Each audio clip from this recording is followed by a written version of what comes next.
Welcome to episode 438 of This Week in League. I'm Nate. And I'm Jay. And I'm Glenn. How you going, fellas? Great, thanks. Everyone's good. Not as great as me. No, you're right. My voice is gone. How's your voice gone? I know intellectually I know why someone's voice would be gone on a Monday after a Sunday night, but I don't remember. Maybe I couldn't hear you over the fucking dead shits in front of me, but I don't remember hearing a hell of a lot coming out of you. All at the end. Yeah, right at the end. It was all at the end. It all came out. Oh, doing the ready and the that bit. That was we fucking were ready. I've just have one question for you, boys. Can you give me a pee? Look, will we talk about the occasion first? Let's talk about the occagen first before we talk about the characters. And look, I'll tell you what, guys. This is, and when I say guys, I mean dear listeners. On the Facebook group, when I post the game thread for this episode, I'll post a picture of the guy we're talking about right now, so you can get a visual aid to accompany this whole story. I sent it to Jay. I took all these photos. Like I took some down low shots of him and Arthur and stuff, during the game and stuff. And so I sent them to him, plus just some ones I took just the ground and that. And then the last one I sent him, here's some photos. Here's some photos from the day. And the last one was that fucking toothless guy in front of us. Unfortunately, I couldn't get a sneaky enough shot of him when he was looking around enough that you could see the lack of teeth in his mouth. Wait, I reckon if you'd have said to him, turn around and smile so we can get a photo for the family. Probably. I was, and I'm sure we'll get to more of it, but I was telling Nicklin today about the lovely young lady to my right yelling out to Braden, who was further down, even to Jay's left, and no, it was Jaden. No, he was a Jaden. It was Braden. Because I remember when she called out to Jaden, and then 9 times, and he answered, and I turned to Jay and said, "Of course, his name's fucking Jaden." but what about when she was calling it, and she called his name like a dozen times in a row, and the cunt didn't answer her, and then all of a sudden Jay's doing, "Fuck's sake, Jaden!" Yeah, and like I would never want to denigrate or categorise an entire fan base of a side, but Russell Crowe, the row in front of us, Russell Crowe fucking headshotted them. I mean, like, he couldn't have nailed it better. Here's the thing, though. There is nothing more Penrith than a couple that go to the footy, sit 9 seats apart, and then yell at each other.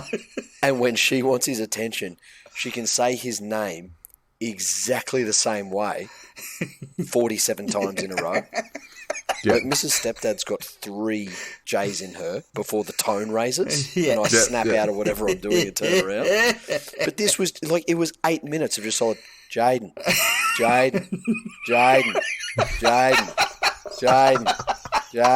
fuck's sake, Jaden! And Jaden and the guy whose name I didn't catch that was sitting in front of us in the old brown and white Chalky jersey. They were the type of fans at games where they're not just content with the pre-match show, the football spectacle on the field, and all the regalia that goes around a season-ending grand final match. No, they have to insert themselves into the fucking entertainment as well, and they have to stand up and they have to look around to make sure people are seeing that they are actually they are the main event, not the football on the field. And also, respect where respect is due. Absolute master coaches. Absolute master coaches spend a good portion of the game going, turn them around. We've got to turn them around. When if we turn them around? I was like, well, do you think a fucking entire professional fucking rugby league coaching staff has not sat down and in their brainstorm, one of the ideas has been, turn them around? And I thought, what about in the coach's box? A little known fact was that one of Cameron Ciraldo says to Ivan, "Mate, I think we need to turn him around." It's like, look, I tend to agree with you, but if you check with Jaden and his mates. Either that or, Peter Wallace is up there, he's got the binoculars out, and he goes, Ivan, there's a bloke down there with no teeth. He's saying, I can't quite make out what it is. Turn them... Ivan, he's saying turn them around. Get a message to the boys. Gotta turn them around. Fuck me, and this guy was like he was like the Panthers, like he was like Methy Nichols or something. He was like the Panthers version of Laurie Nichols out there, and yeah, it was. And here's the thing: it was entertaining for me as a neutral to see. This is the thing: he was probably a little bit fortunate that he fell just on the Forrest Gump side of the spectrum. Yep. I'll tell you where he fell. On me. Yeah. That was in the second half when he was sitting in front of me in the first half, but he didn't get back to his seat after the halftime break until like 10 minutes into the second half. And at that point, other members of the family had settled into their seats and he wasn't in front of me anymore, and he ended up in front of Glennie. But yeah. I did actually. When I caught him, I got one hand to actually catch him around the fucking top of the shoulder, like towards his neck. And the other hand hadn't quite fucking got to catch. So I actually inadvertently, but it was quite fortunate, I did give him a fairly solid right smack in the sternum as I was trying to react to him fucking falling over his seat onto me. How good. How good. Oh, man.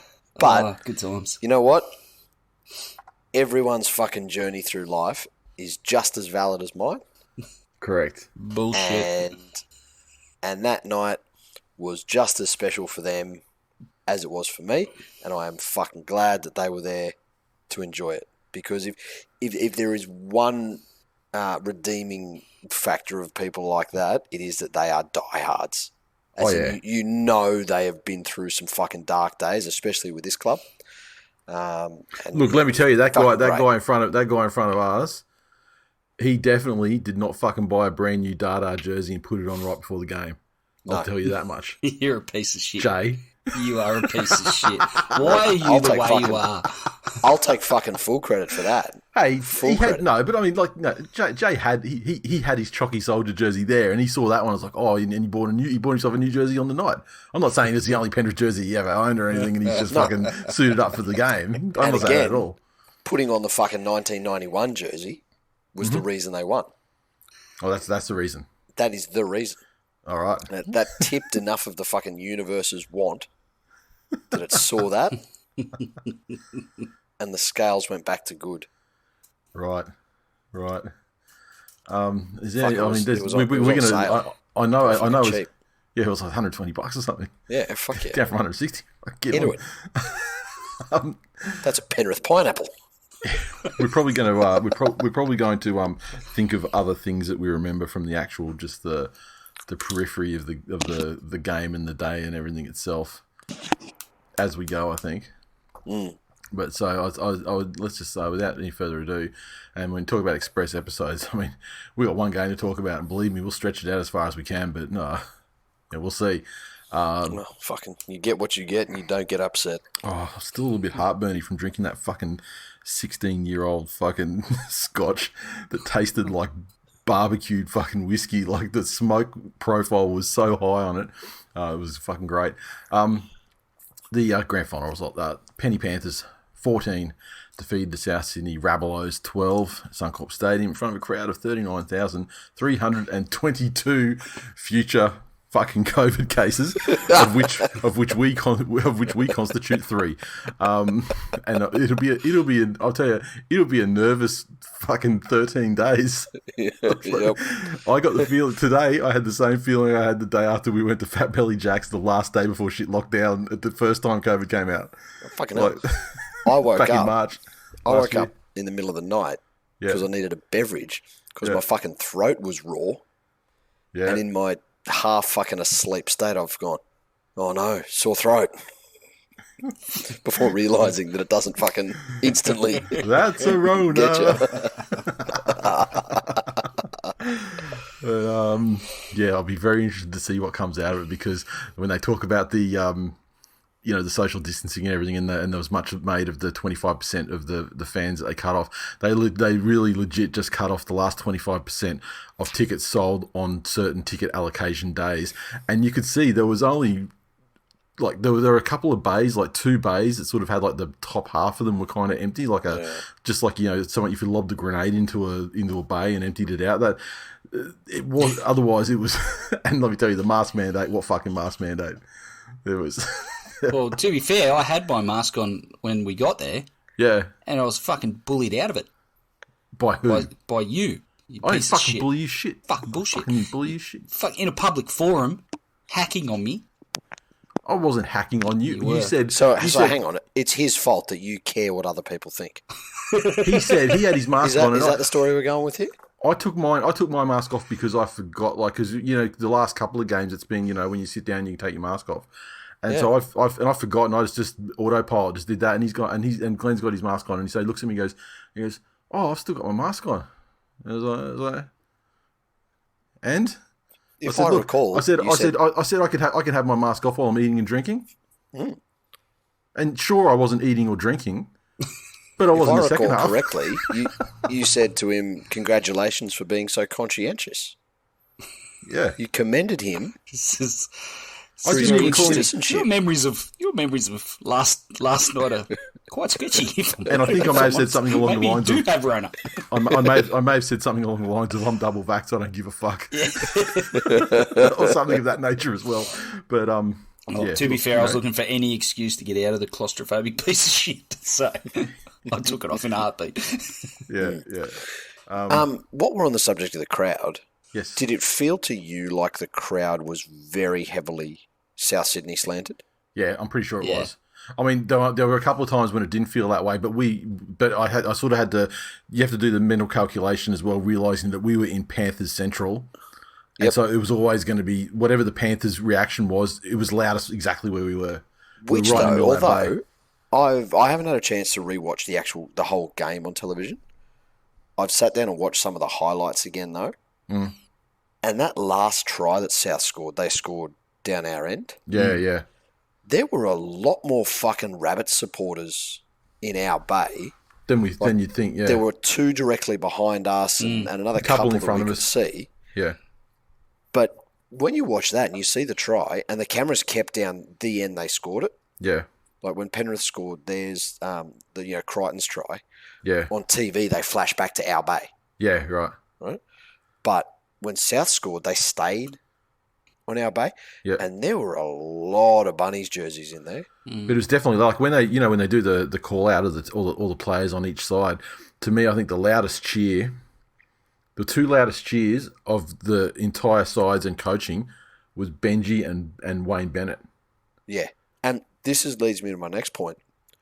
To a person, all Queenslanders and all Broncos fans are sad, pathetic cucks. And this is not a generalisation. Hang on a sec. By its very definition, what you just said is a generalisation. No, I'm saying it is not a generalisation. It's a fact. Because, no. Being a generalisation would leave room for it not to apply for some of that. Whereas I am saying it definitively applies to all of them. So for them all to jump onto the teat of the man who not only salted the earth at their club once, but twice, who, they should hate him just for what he did with the Darius Boyd contract. Yeah. Like, for somebody to do that to your club, that's enough. Yeah. To be never support again. You know? Like you could be coaching the doctor performing brain surgery on my mother, and I would hope you fail. Yep. If you do that to my club. But, absolutely fucking shameful behaviour. But completely in character for both Queensland and Broncos fans. Not surprised. before we get so distracted, I'll go through the scorers. The Panthers 14 tries to Matt Burton and Stephen Crichton. Cleary 2 conversions and a penalty goal. The Rabbits, they had tries through Cody Walker and Alex Johnson. Reynolds with a conversion and a penalty goal. Go for it, Glennie. What were your thoughts? Fucking tight game. It was very interesting to take in that atmosphere amongst the Penrith fans. You could feel it, couldn't you? As a neutral. It was very interesting. Some Nate of the and I things we discussed it a couple of times, but you sort of could feel the energy ebb and flow as through different sections of the game. But the biggest thing for me was that period of the game where, and take nothing away from Penrith, I think they were on top for the vast majority of the game, but there was a couple of periods, one in the first half and one in the second half, where South seemed to be clawing things back and Penrith weren't quite getting their way, and you could just feel the energy of the Bay. And period, the period when they scored their try, in the second half. Actually, it was the period leading up to the intercept, and then the intercept kind of fixed it for a couple of minutes. But then when they scored almost straight after again, you could feel it. There was a sense of desperation from some of the. There was a couple of bigger fellas further down from us and to our left, and you could see they were trying to turn around and sort of get everyone else to lift, and you could just sense that it was a bit, fuck, you know. But the feeling I felt after the intercept, there was a general feeling like, oh fuck, we've got it. And then, as you say, when Johnston scored, it sort of went back into the shell a little bit. But look, I thought Penrith, it's a cliche, but they definitely, the forwards got on top early, and they were dominant through the ruck and just in their first initial contact. And South didn't have that for much of the game, and you actually made mention of it too. Yeah, at any stage of the game, there was no time in the game, I think. When Rabbits kind of got some good field position, that's when they, like guys like Tom Burgess, they kind of lifted a little bit more and they actually got a bit out of them. But for the entirety of the game, otherwise, they got fucking nothing. They got nowhere out of their forwards, and it was just one of those. It comes down to the two things for me. There's a testament to Cleary's kicking game, obviously, and because it wasn't his general play, it was just his kicking game that won him to Clive Churchill, because it was the decisive thing in the game, I think. And the thing that made his kicking game even better was, by and large, the chasing of guys like Matt Burton. Yeah. To actually tie, and so while the Souths guys were, for the most part, there's a couple of bobbles here and there, but for the most part, guys like Tuffy and that were pretty safe. But there was a couple of times where the defence sort of knocked the ball out as they were carting it back, and the rest of the time they were just hitting a fucking brick wall. They only made like one half break coming back from a kick, and that was one time when Alex Johnson sort of got it out wide and then ran into the middle and then linked up with Taffy through the middle, and that was like the only ground they made the entire game. Yep. One time, and he copped some heavy contact. The majority of the time as he was bringing it back. Yeah, super safe, but fuck, he got smashed. And I'll tell you what, I was going to say, fucking Toto got smashed as well. Some of the contact on him was fucking nuts. Yeah, but I thought Taffy did well. Like, he started off the game absolutely brilliantly. Then he had those. Remember, there was sort of 2 or 3 kicks in a row that just sort of like ones that resulted in being dropped. The ones that sort of ended up being dropouts because they were kind of strange. Yeah, that's it. And like he didn't attack the football. Yeah, but he righted himself. Yeah. Whereas you would have given him an excuse if he'd have, not necessarily got the yips, but just been off from that point. A couple of misreads, a couple of poor decisions. But fuck, he backs himself. Yeah. That's a sensational, future prospect. 100%. I agree pretty much with everything. Sorry, Nate, go on. So yeah, there really isn't a lot more to talk about in terms of Penrith's game. It was all predicated on this excellent kicking game, excellent chase to make the kicking game even better, and then guys that traditionally may not be the strongest defenders, having up games, like guys like Kickow. Yeah. Like defensively was great except for his first tackle where he gave up a penalty for a high shot. Which gave him the ground that led to the first try. Yeah. But other than that, I mean, it was one of his best games. I thought, defensively. I mean, I don't know if that kick out that's the try scoring kick out. I think maybe that gimmick has now been, people are awake to it now. So I don't know if he's ever going to be, get it as easy as he had it in like 2020, where he was just the crash ball, try scoring sort of king. And I mean, he almost got that one there off that late offload from Cleary that ended up going forward. But like attack wise though, South defended extremely well. I think Penrith stripped them quite well for numbers on several occasions. But yeah, but they somehow evened it up. Like, yeah, and they evened and it wasn't like they were just sort of forcing them out wide and scrambling. They sort of, you could see that they were gone, and somehow they just shifted enough to put a stop to it. Mm. And some of their guys made pretty smart decisions, with the exception of Cam Murray when he jumped out that led to the Burton try. But guys cutting attacking players off early saved their ass as well, a number of times. I thought Campbell Graham for South defensively, they put him to the test. Yeah, I wouldn't say they targeted him specifically, but there was a lot of action and a lot of split-second decisions made by him and around him, and I thought over the course of the game he defended quite well. But for me, Penrith, the kicking game was the focal point and the central kicking game to and their defence in general across the entire game, like not just the kick chase, but and like the Rabbits for their part, they were coming off their fucking line every set, with the exception of a couple. There was one set in the second half there where they were coming on strong, where they got 2 6-agains in the one passage, and that got them all the way down the other end. But other than that, they just struggled to work it off their own end. Yeah. And they were getting belted when they were doing it. Fucking destroyed. And the only time they really made any ground is when they did try and sort of chance their arm a little bit and just try and get around them. And they made a couple of half breaks that way, which got them downfield a little bit more.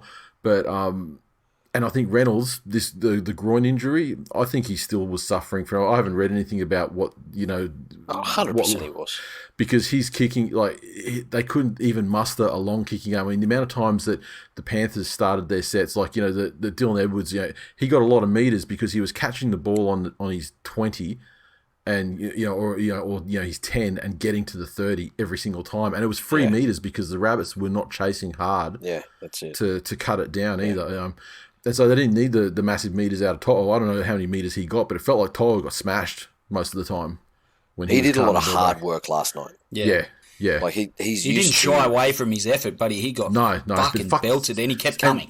And the way that ticker in him, doesn't he? And the way that they would contact him, as well. Like the first guy's got to hit him on the hip, and another guy would hit him around shoulder height from the other side, and he just get that car crash sort of that's contact. It. But he's straight back up. But if we to talk about this game, we have to go back to the beginning. And look, there's been a lot of comments I've seen that said, Penrith have been the best team over the last 2 years, which I don't think is true. And there's the arguments there. It's an argument between two, and they're very similar.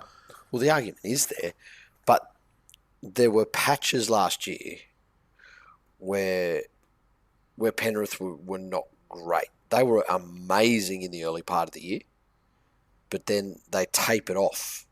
If you remember last year, they limped into the grand final, barely beat the Rabbits to get in there, playing well below where they had been for the most of that year.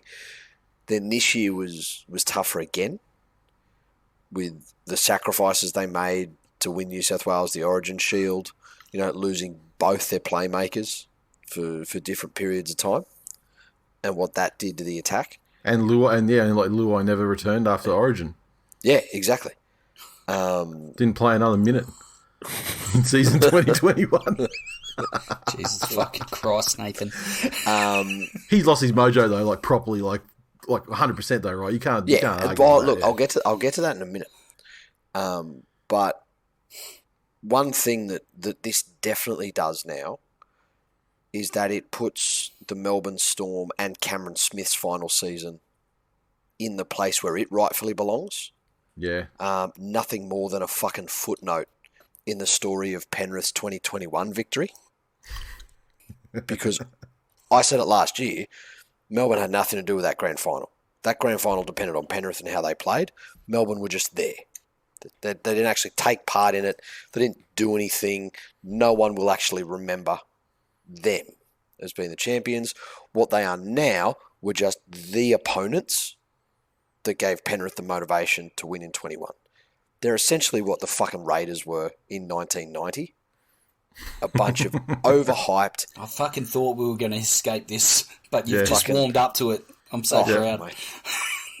Can I just say it was funny like when the game was finally when the full time went because he was like all fans should, he was fucking stressing to the death, but and then like I tell you when the full time hooter went, I looked over at him and I saw on his face the closest approximation to something resembling genuine emotion that I've ever fucking seen in knowing this cunt over the course of like about a decade.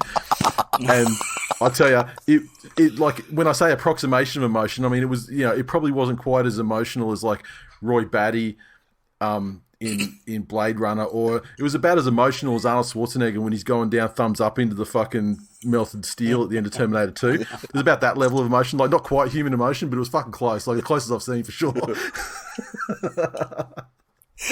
It wasn't quite as emotional as I was when I realised they were giving out free chocolate milks outside after the game. But it was like... What? Chocolate and vanilla? Holy shit. Oh, fuck, I would have grabbed a vanilla if I knew they were getting... I would have got one of each for the road. Yeah, so first of all, fuck you to the entire state of Melbourne and all Storm supporters. The entire state of Melbourne. Geography, motherfucker. Did you take it? They think they're a state. Jay, I've got a question for you. Just right now, while I can capture this moment. Go for it. What would a Melbourne person say about this grand final?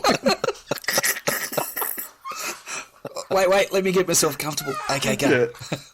Yeah. Well, firstly, I think I'd say that I don't really know what's going on in other parts of Australia because obviously all of the crucial things are happening here. As in our right to protest is being taken away because we can't sit inside to eat anymore. And really, I've heard that a lot of these rugby players, their wives don't like the vaccines. So that's okay with me because I think that in Victoria we should have a right to choose. Just as I know exactly what's in my potato cakes, I should know exactly what's going into my body. So that's probably what they're talking about now. I don't know. Nor do you care. No, I don't. Again, they're a fucking footnote in Penrith's glorious story of victory in 2021. But again, on from that, this final series has been amazing as well. Penrith finishing the year, in second on a high note. Parramatta resting a bunch of players and Penrith really zinging in and looking in good form, only to capitulate in week one of the finals. Were obvious favourites against the Rabbits. And everyone was just teeing up, yep, Panthers Storm grand final again. And the only other club that anyone was really talking about was Manly. Off the back of Tommy's form and what they had done, just fucking putting cricket scores on everybody they came up against. But for them to lose that game and then be counted out by everybody, then to have such a fucking hard game against Parramatta in a game that, again, they were touted to have won easily. For that to be so hard. I think that's when the counted out thing happened, because I think, realistically, I think everyone expected them to fucking destroy Parramatta. Exactly. Yeah. Exactly. But the other thing, you talk about grand final wins coming down to moments. And if you look at it, there was that fucking crossfield kick to Crichton in that game against Melbourne. That was the difference in them getting there at all. Yeah. So there were so many fucking sliding doors moments in this campaign to get them to that point even before the grand final. The news coming out afterwards that things like, Dylan Edwards has had, broken bones in his foot for a month. Doesn't explain why he keeps dropping bombs, whatever. I was going to say, I would have fucking asked. Well, Glennie, he's got fucking hands like feet. That's how it relates to him dropping bombs. Gotcha. You heard of mind-muscle connection? He's got hand-foot connection. I do have to eat some humble pie. Dylan Edwards over the last 2 weeks. Yeah, I will take away that he's played well the last couple of weeks. Well, he didn't have any moments at all in the grand. He didn't have any moments at all in the grand final. I mean, he did have moments last week, but in the grand final, he played it pretty much one of the best games that I've ever seen him play. To be honest, he had that pretty obvious fucking shepherd, which that. And here's the thing, that was a 50-50. That was Cam Murray genius. That was one of the best plays Cam Murray's made in his career. 100%. Some weeks they're going to call that, some weeks they're not. And in a grand final, you've got to know that, those odds aren't great. Yeah, but the way that Cam Murray sold it, he sold it fucking perfectly so that he gives the referees no choice. Yeah, correct. That's it. But I think if you look back at, and you want to say, look, let's rank the top 10 fullbacks that have played in a grand final, whether they won it or not, he wouldn't even be in the discussion. Yeah. But he is playing at peak Dylan Edwards. Yeah. Like they have fucking maxed his stats. Yeah. To what he's going to give. And that probably goes a little way to explaining a couple of things like, he was a little bit hesitant in attack to really put a burst on and try and get around someone or throw that last pass. And that's understandable. But from listening to Ivan, did you watch the press conferences? No. Ivan had this thing, he said he woke up at 2 a.m. in a cold sweat. I did see that quote, yeah. Over his team selection. Yeah. As in there were, you said 4 of them that were in doubt, and he's named them anyway to start. Yeah. He's like, oh my God, like 4 of them could go within 10 minutes. Yeah. That was the potential that they were looking at realistically. But I echo everything you've said. It was clear his kicking game. It was, Isaiah Yeo, I cannot express how fucking mammoth he was for that club last night. In his efforts, in his mentality, in just how he led from the front. I've always been wary of having, forwards as captains just for those times when they are off the field. Yeah. And I know now there's the co-captain thing and this, that, and the other. But he is obviously the best person for that job. Just the way that he leads those guys around the field. For them to come through the way they did, to play the way they did, to be in those games and have such an evolution. If you think about, again, people saying they've been the best team for 2 years. Yeah, okay, fair enough, right or wrong. But they were, remember the arrogant Panthers, the throw it around, the chuck it around, the flamboyant, scoring these beautiful tries. This evolution they've had into this battle-hardened grit and grind team has been impressive to watch. To your point about Romy, you're right. He didn't come back from Origin, but I saw it time after time after time after time. That side for Penrith, they're playing with half the pace they used to. Half the pace they used to. If you remember last year when they were singing, the ball would go out, it'd go from Cleary, it'd go to Luai. Now, Cleary's already moving at a fair rate of knots. Yeah. It'd get to Luai and he'd accelerate, and everyone outside him would accelerate as well. The acceleration isn't happening on his outside now. So what's happening is he's getting to his man, before the defence has time to fuck up, if that makes sense. And so it's getting compressed. They're getting in each other's way. They've got no fucking space. And he doesn't have all of that room he had last year, for those... You remember how fucking devastating his short kicking game was earlier this year? Yeah, but I still reckon it just comes down to, he's just off. And that side has been held up because Burton's been fucking great. Like, he's been spectacular. And so he's actually carried the side. That, is his knee? Is his knee bothering him? That's the thing. It could well be. He's a confidence guy, right? His talent level is undeniable, but he's a confidence kid. Like, he's still young, so when he's high on confidence, he's unstoppable. And so this is what I'm saying. If the knee's playing on his mind, because he's not accelerating like he was, his outside men aren't accelerating with him. What was happening was they were going forward more so than laterally because defences started retreating. As soon as he put the foot down, defences would start retreating, trying to make the read. Whereas now the pace isn't there, so he's got no choice but to go more sideways, and they're running out of room. Look, it may very well be the knee. Another factor could be just the application of the rule set, because say what you will about about PVL and the rules and 6 again and everything. Yeah. At the start of the final series, the referees pretty much fucking binned it all in terms of interpretation. This final series was pretty much fucking played as ever. I mean, sure, there were 6 agains here and there, but nothing like it was. No. Like, not even close. I mean, it's funny, and just like everything that was implemented, including the head high cracker. I mean, there was a couple of send-offs in that game last night. Yeah, exactly. That they had to fucking win an Oscar to even get a penalty for it. And here's the other thing as well, though. Plays that work last year, defensive coaches have now had 2 years. Yeah. To look at that play and to drill defences for it. So, this was a grand final on heart and will, essentially, with that many busted players, taking the hardest possible route to the grand final, through the team that beat them in the grand final last year in a semi. It was the whole thing has been an amazing story.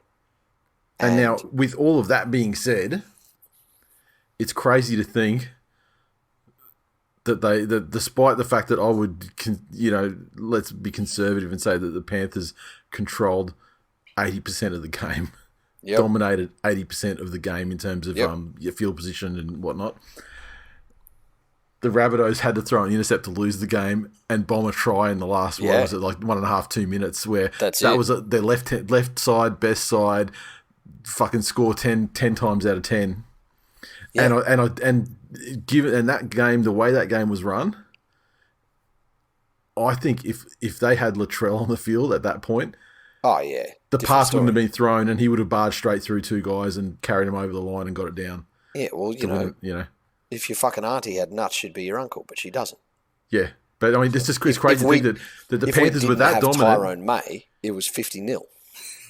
Well, no, because he only came on like fucking. He did come on and drop it straight away though, which was fucking interesting. But like, take the Latrell thing out of it though. But it's fucking crazy to think that despite the absolute dominance the Panthers had in every aspect of this fucking game, it still took an intercept and a fucking bomb try from the Rabbits. Which again is what I've been saying all along. Everyone's thought of Penrith that they're destroying teams and they're this amazing attacking team. Oh, no one's thought that since Origin, let's be honest. But no, exactly. But people are thinking, can they get back there? Can they get back there? Can they get back there? They've been winning games based on patience and really understanding an 80-minute performance, and also Adam Reynolds missing a fucking conversion. Yeah, and not just a conversion, but also the 2-point field goal as well, which he's done before. I mean, he did the first one ever from that, pretty much the exact same part of the field. Yeah, that's right. So honestly, I think that his groin injury was probably more than Yep. Like they kind of shrugged it off after last week's game and said, no, he'll be fine. And obviously he was never not going to play the game.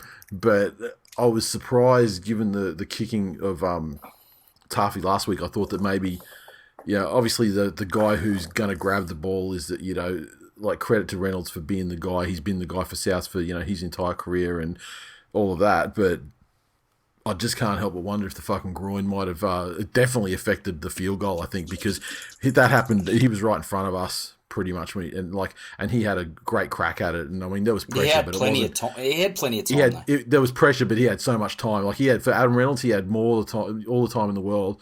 And I mean, and let's face it, it wasn't far off. I mean, it probably dropped about a metre short of the crossbar or two. He almost got it there. How did you feel watching it go towards the post? It could only dip late because it was over. It was his head for the black dot. Like he did have it on line. Yeah, no, that was the fucking worst moment of my entire fucking life. That was worse than those moments where the doctor says, "We've got the results of your test back."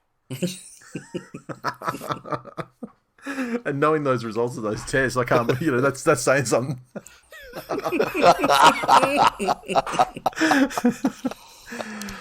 Oh, all right. You have any final words? I mean, we do kind of ramble our way through these ones as we come up with things, but I think we've covered the winning and losing of that game. Look, again, there was some. This was an amazing grand final. There were some grand final moments. I'm glad we got a fucking game though too. Yeah, like Walker's try. Yep. That was one of the great solo grand final efforts, and sums up a lot of what South Sydney's about. Like they got there off the back of him. Mm-hmm. Look, it's fucking rough for him that he threw that intercept pass. Yeah.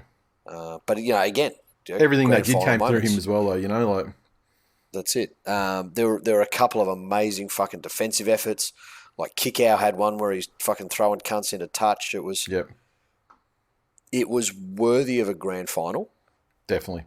The only other thing I want to say is it's put in my head what a fucking great concept rotating grand final locations would be.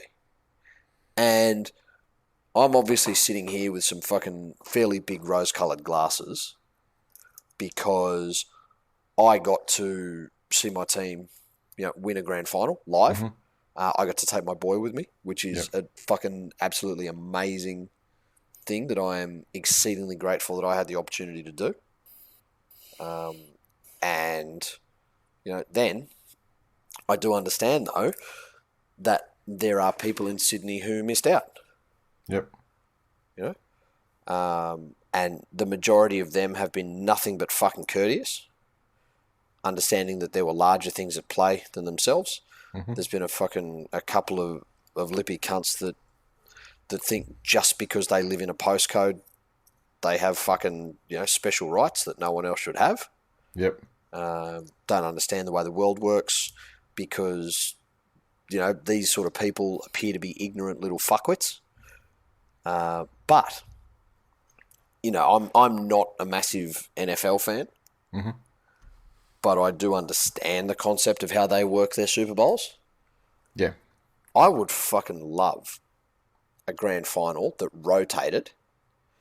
Now, I understand that puts travel costs if your team wins. However, the atmosphere yesterday was better than any grand final in recent memory that I've been to. And you hit the nail exactly on the head, Nate. It had a Magic Round vibe to it. Mm. Yeah, because there were so many, apart from the either end of the field, I mean, it was largely probably neutrals. Yeah. Yeah. There's some Norths fans. How good. Oh, yeah, and down at Fritzenberg, it was like, yeah. A funeral. There were like 5 or 6 of them, wasn't there? All in the same old Norths jersey. Brand new ones, but yeah, the same jersey. Anyone that went to Magic Round, we spoke about it on the show, you get this thing where it's on social media, and especially Twitter, which started off as like real life with general ribbing and taking the piss and banter, and has now turned into a fucking cesspool of fuckery with people actually trying to fucking hurt people. Yeah. But that all went away at Magic Round. And and other people were fans of other teams for 80 minutes and just enjoyed sitting down and watching footy and celebrated and commiserated with their mates, in different circumstances. Fuck, it was a good atmosphere.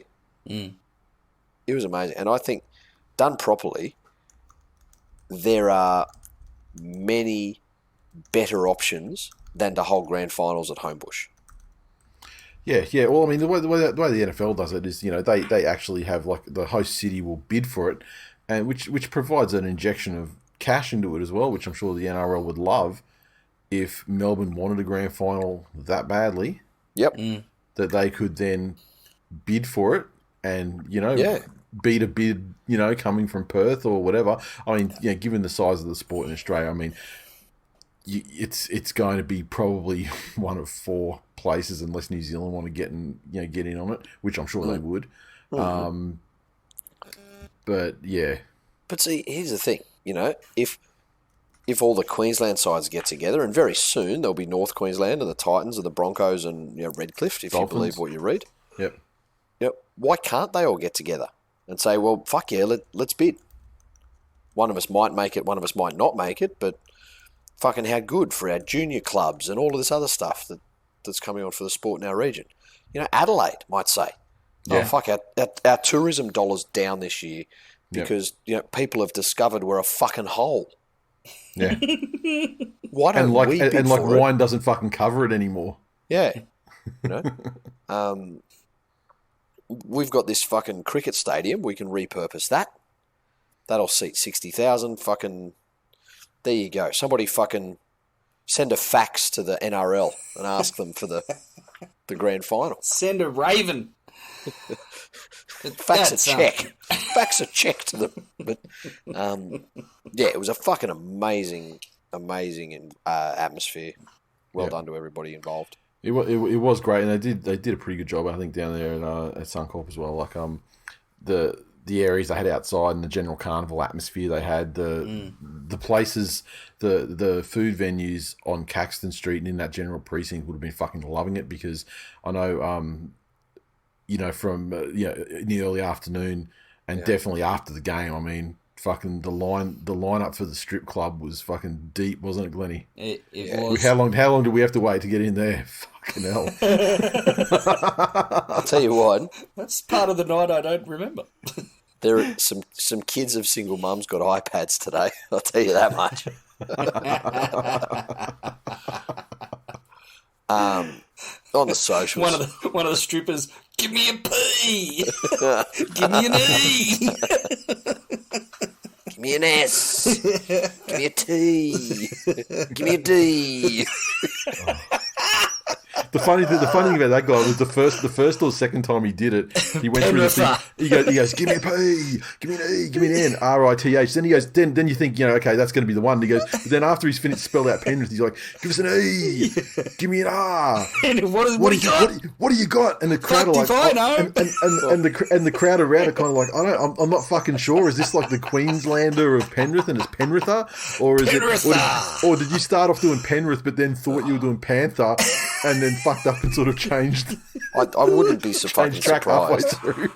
with the two of you to be so fucking antiquated that you don't know that now people can be celebration fluid.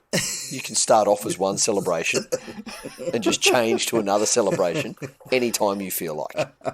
So how dare you fucking put him down? Fuck, I wish something had have identified his teeth and jumped into his mouth.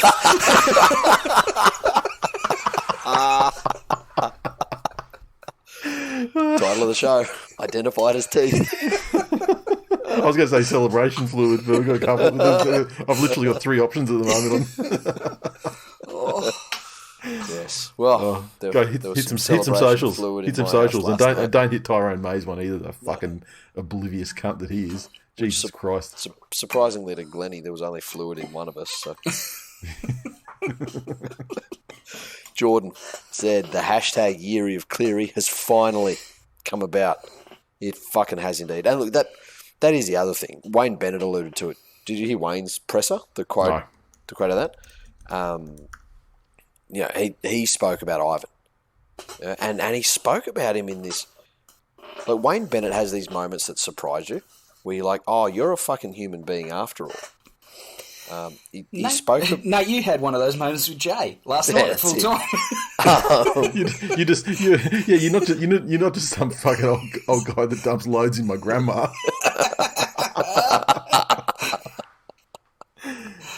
Oh God! Please continue. Sorry. Yeah, sorry. What did he say? I didn't see. Inside of a real doll.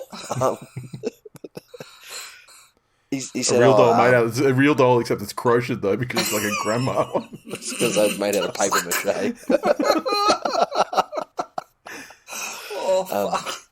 mache. He spoke about Ivan in this very almost loving way that someone speaks about, a colleague in a hard position.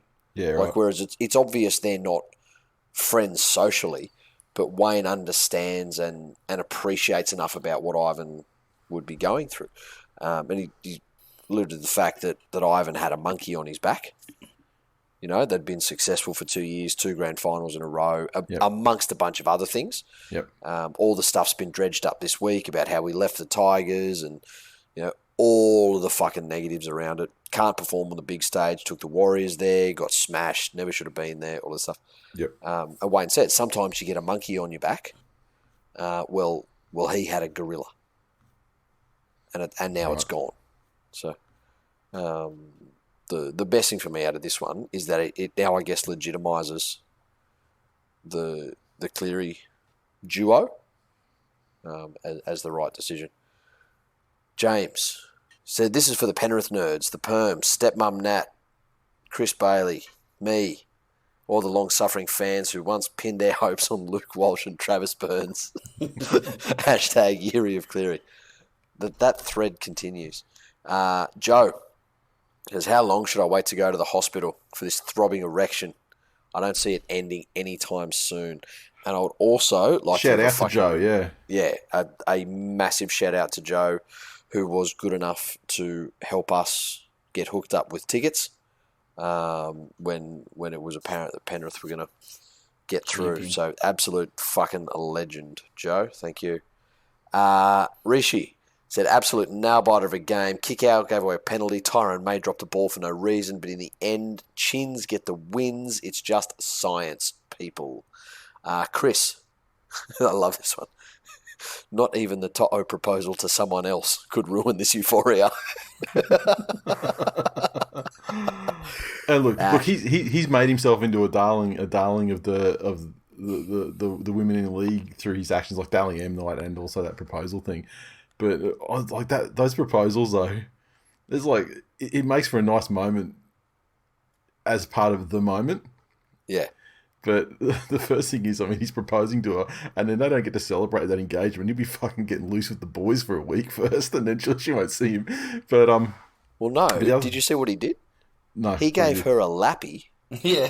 In the change room to Genuine's pony. Oh my god. So that's tremendous. I don't think I could love this man. Tell me you're from Mount Druitt without telling me you're from Mount Druitt. I'd like to say that Pony by Genuine is the strip song that unites all fucking demographics, sir. Is this the thing though? Is this what I'm missing? That Penrith is just like proverbially like 20 years behind everywhere else. Because everyone in that Panthers Bay knew the words to Flame Trees like so it was a fucking I was top 40. Glenn is actually singing. Where were you born, cunt? Well, yeah, good point. Gotcha. Ash said, sometimes there are grand finals where I hope both teams lose. There are others where the best possible result is a nuke falling on the stadium. I wish both teams could have won this one. Amazing game to watch as a neutral fan. There you go. How good. Wholesome.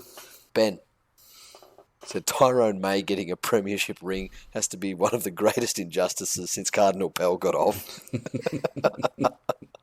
Look, mate, like people can Tyrone May and Dylan Edwards all they like, but just remember that now and forever, Chad Townsend is a premiership winning halfback. Yeah, that's it. And so, like, there are fucking levels to this fucking scab premiership bullshit, man. Our mate Chris, or should I say, the premiership winning Bailey in our Facebook group. He said, this is it. This is what it's all about. You follow your team through the bad stretches. You watch Adrian Pertell play second row. You watch Joe Williams and Frank Pritchard as starting halves at Suncorp. Fuck me, yes. You cheer on Cam fucking Newton. But it's all worth it to feel this joy. Cheers, TWiL Nation. Hashtag chins get the wins. Hashtag Yeary of Cleary. It fucking happened, man. It fucking happened. Conan said, so nice to send Matt Burton into retirement a winner after he nailed the tackle of the grand final. Hashtag Yeary of Cleary and Cleary. Added to it. How good. Ryan, Bunnies fan, said, I deliberately waited until now so I could put my emotions aside and come up with a measured and unbiased opinion of the grand final. Congrats to the Panthers on a great game. It really could have gone either way right up to the end. In saying that, though, fuck. One intercept pass, one fucking conversion. This was our last shot for a while. We won't get another opportunity like this for years. The only piece of sunshine for me today is that we were beaten by a likeable team and not the Melbourne Snort. There you go. Quick thoughts on where you think, like, are Souths really that out of it? I don't think so. They drop heavily, I feel. Losing Reynolds, losing Gagai, both fucking huge. It remains to be seen what they do with Tuffy and with TWiL coming back. I would like to see, I don't think it's going to happen, but I would like to see Tuffy maybe stay at fullback and then slot TWiL into centre there, taking the place of Gagai. But then there's also talk that, perhaps they've got an eye for Tuffy in the halves. The Rabbits, and they lose Wayne Bennett. They take a massive fucking hit. The Panthers take a decent hit as well. I mean, with one of the best players all season with Burton going. I mean, Naden is most certainly, he's a good player, but he's most certainly the very definition of surplus to their requirements. He's a nice to have, but they don't need him. But you see some guys like Staines and stuff coming through that indicate, like, obviously the pipeline's not fucking everlasting and endless in terms of quality players. It's not. But Burton is going to be. Burton fucking probably. I'm not going to say he single-handedly won them the premiership, but I mean, there's games that they, important games that they may have dropped without that guy there. Correct. Doing what he did on both sides of the ball. Yeah, 100%.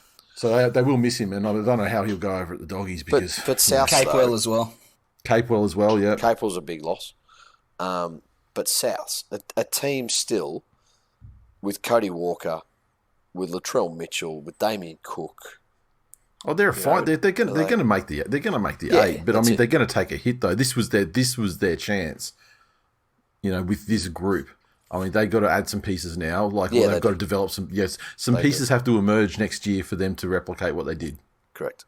Darren said, no comment on the game, just a genuine congrats to Stepdad and all the other Panthers supporters in the group. That is very fucking wholesome of you. Thank you, Darren. Anthony, fucking regular meet-up attendant. Souths fan, he said, not the result I was after, but a great game nonetheless. Congratulations, Penrith. Mitch said, alas, it really was the hashtag Yeary of Cleary. Graham said, the Nathan Cleary haters have nothing left to use against him, and while Turbo is an incredible player, Nathan is the world's best. Well, there you go. Someone named Graham said it. It must not be according so. to any metric on Earth. Do you know what's spookier than seeing a black cat on Halloween? It's shaving your balls with anything other than Manscaped. When it comes to below-the-waist grooming, there's no need to carve your pumpkins this Halloween because Manscaped is here to upgrade your grooming experience. Go from a bite-sized candy to a king-size candy bar and join the 2 million men worldwide by going to manscaped.com for 20% off plus free shipping with the code TWiLNation. Now, I'm sure all of you know Halloween is becoming a much more popular holiday in Australia, and as happens with popular holidays, those fucking horrid big retail companies try to gouge us, and shit gets expensive on Halloween. However, if you have a Lawnmower 4.0, so many different parts of your Halloween adventure become cheap as shit. So not only are we going to give you grooming advice, but we can give you fucking take to the bank budgeting advice. What's cool at the moment? Vampires. Have you seen the popular Twilight movies? All of those fuckers in there are smooth as toddlers. simply shave yourself fucking bald, turn up naked, and say you're a fucking sparkly vampire. All it's going to cost you is $4.95 for some glitter. Or, if a bunch of little shits come to your house and say trick or treat, and you say, I've got trick. a treat. No, Glenn, you don't want to appear on a watch list. Well, it's too late now. He's on the watch list because of that. But you say trick, and then as they get prepared to throw eggs at your house, you open your palm and blow into their gobs a fistful of your freshly shaven short and curlies. You know how hard it is to throw an egg while you're choking on a stranger's pubes? Very. Speaking from experience. Or, if you do want to just give them treats, take a new turn on the classic chocolate crackle and dump a handful of them in there and call them chocolate spiders. You'll be the most popular guy on your street. There's 3 ways that your Manscaped Lawnmower 4.0 will not only save your dignity, but save you money. Look, it's well known that I'm a very smooth character in most places, but it wasn't all that long ago where I had a werewolf in my pants. And I'm happy to share that with you, gentlemen, because I trust you with my life. The werewolf in my pants was howling. It was howling for some attention. And I found the Lawnmower 4.0 and I gave it that attention. And it is now a freshly groomed, trimmed, delightful-looking werewolf. Not a particularly large werewolf, but it's delightfully well maintained. Would you say it's a teen wolf? I would. More like a prep wolf.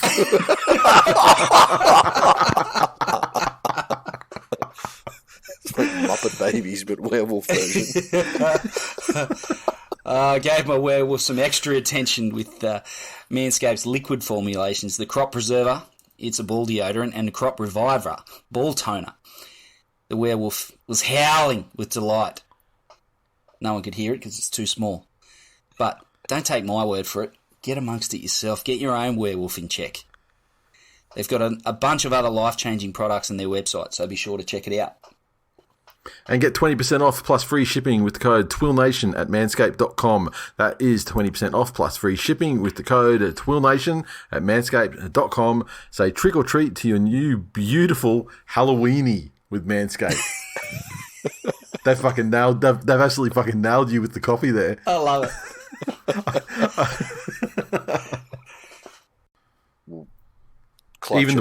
Even the players medal winner in 2021 is even the players voted Tommy as the best player.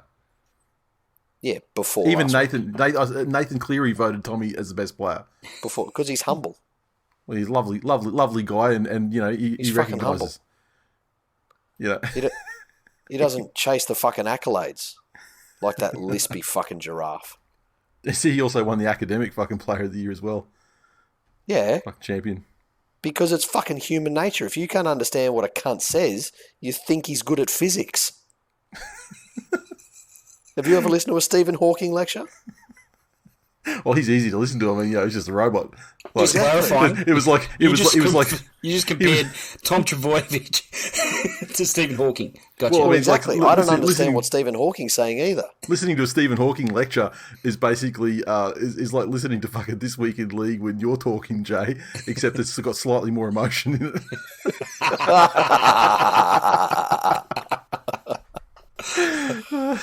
Devon Head on Twitter said, "Sexy Trent at Panthers equals no premiership. Sexy Trent not at Panthers equals premiership."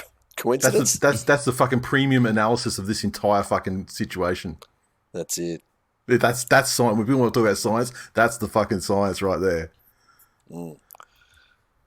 At Keeble2Tim on Twitter said, UBUT, hashtag Yeary of Cleary, hashtag Chinius Maximus, hashtag Up the Riff. And that'll do us for the socials for 2021. Tremendous. Well, yeah, game socials anyway, because I'm sure we're going to be doing a mailbag and some shit like that over the coming weeks. But to wrap this one up though, we just breached the hour mark. So once again, I've got more in me. Do you want another hour? I muttered the words express episode, and that's usually the kiss of death. That usually adds, if I say the words express episode, that usually adds 25, 30 minutes to the running time just through science. I can look at the tipping though, and we had a 3-way tie on top. Oof. So I'll have a good 3-way. Our winner, I predicted it would go down to for and against, and it did. And our winner is Doohig, who had the little differential score there of 398, and then ahead of M. Jonesy and Mitch Rich, all three of whom finished on the same number of marks.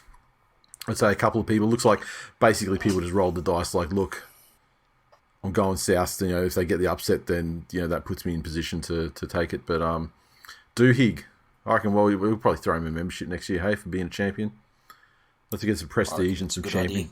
Yeah, let's get some prestige and fucking rewards for winning the tipping. So Doohig, send us an email at business@thisweekinleague.com, and we will hook you up with membership next year, fella. Is there anything else you want to add this week, fellas? Before we get into the news, let's face it, it's all news, on Wednesday, and we're going to look at some of the players, the legacies of some of the players who are departing the competition this year or retiring. Yep. On Wednesday night, and I think the one other thing I will flag is patrons for this week's members-ode that we'll record on Wednesday night. The topic will be the best day of your life. Or can we go great days of your life? Or great days, yeah. It doesn't have to be the best. Well, it can be. I mean, look, how are we going to fucking know? Just tell us a day and say it was your best day, and then that's the. I mean, we don't know if it's really your best day or not. Ice Cube doesn't say, "I got to say today was the best day." Well, no, because it was a good day. I mean, I'm going to find that tonight. Have you seen that thing on the internet? Which there was some cunt on the internet who went back through that song. Oh yeah. And figured out like exactly what day it was. Based on the possibilities of like the Lakers beating whoever and the Supersonics. Yeah. And so like that obviously with the Supersonics that put it into a very specific time period before they went bye and. Well, they're assuming he was talking about a day in the year that it was recorded. Yeah. And then the smog. And he talks levels. about the weather, the smog levels, the weather conditions, and everything. Yeah. Fucking hell. Oh, it's amazing. It's fucking great. It is amazing, and as a result, they did sort of nail down. When the music you like is more than shanana na na na na fucking Jones, then it gives some depth and possibility to experiencing it. Thank you for your insight. Can't hate on you today, buddy. You've had a magnificent victory. Look, and on a serious note, it was fucking great for me to be able to share it with the boy. It was also fucking great to have you two guys there as well. Appreciate that, mate. And I would like to point out that neither of you did anything cunty at all. Exactly. Nothing but supportive. Mate, when you scored the intercept, when you scored the intercept, I said, "Fucking, you got it. That's it. You won, mate. You got it." We all bring our specific skills to this fucking dynamic, okay? You do the cunty stuff.